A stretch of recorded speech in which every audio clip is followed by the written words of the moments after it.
the formation of tissue fluid. Blood that reaches the arterial end of the blood capillary has a high pressure due to the small diameter of capillaries and the pumping force of the heart. This pressure allows blood plasma to diffuse continuously from the blood capillaries to the intercellular space. Formation of limb. Blood pressure is lower at the end of the blood capillary as blood plasma is hypertonic compared to the tissue fluid surrounding it. So the reabsorption of water, minerals, salts and waste happens in venule capillary. Only 85% of the fluid that leaves the blood at the atrial end of the blood capillary diffuses back into the venule end. About 15% of tissue fluid will flow into lymphatic capillaries to be returned to blood to form lymph. Lymph is pale yellow in color. Comparison between lymph and tissue fluid. Similarity: both contain plasma, yet without the plasma protein, erythrocytes, and platelets. Differences: lymph has higher fat content and fat-soluble substance, rather than tissue fluid has lower fat content and lower fat-soluble substance. Lymph has higher content of lymphocytes, while tissue fluid has lower content of lymphocytes. Comparison between lymph and blood.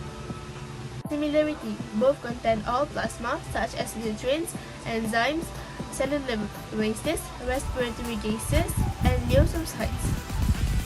Differences: lymph does not contain any plasma protein, anticeroids, and platelet, while blood contains plasma protein, anticeroid, and platelets. Lymphatic capillaries found in intercellular spaces merge to form a larger lymphatic vessel. One of its ends is blocked, while the other is connected to the lymphatic vessel. Lymph nodes is available along the lymphatic vessel at certain distance.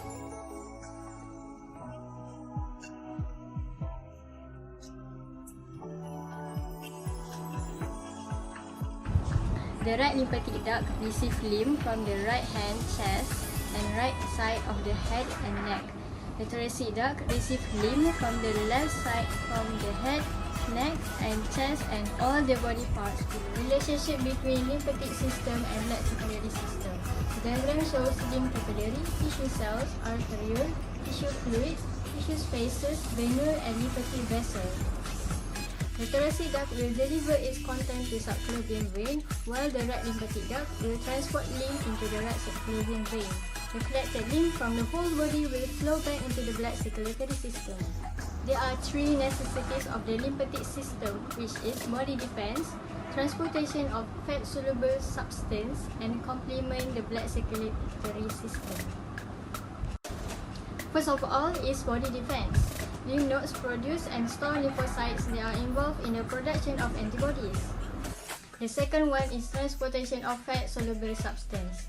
Fats and fat-soluble diffuses into lacteal in the vilus of the small intestine. Lacteals is a lymphatic capillaries.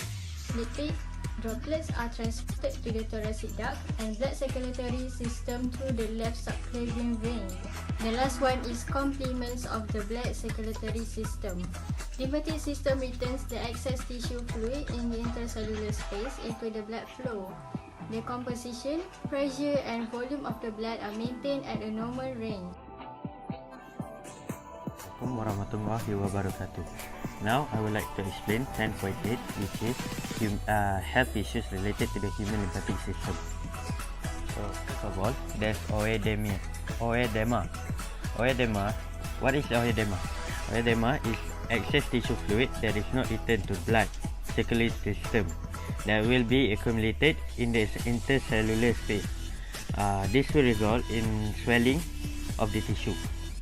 So what exactly is the causes of oedema? First of all, there's pregnancy. This is because the body will produce more body fluid to fulfill the needs of a growing fetus. There is deficiency in plasma protein.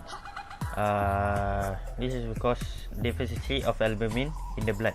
Next is prolonged bedridden patient. Paralyzed or stroke patients with limited mobility can suffer from oedema in the legs, which is swelling of the tissue. Last but not least, there's parasitic infection. Parasitic infection can be caused by Brugia sp. which is a parasite worm which infects the lymphatic vessels and prevents the flow of lymphatic fluid. After the Brugia sp, which is a parasite worm, infects you, the infected part will swell and the patient will contract with lymphatic filariasis. This worm is transmitted through mosquito.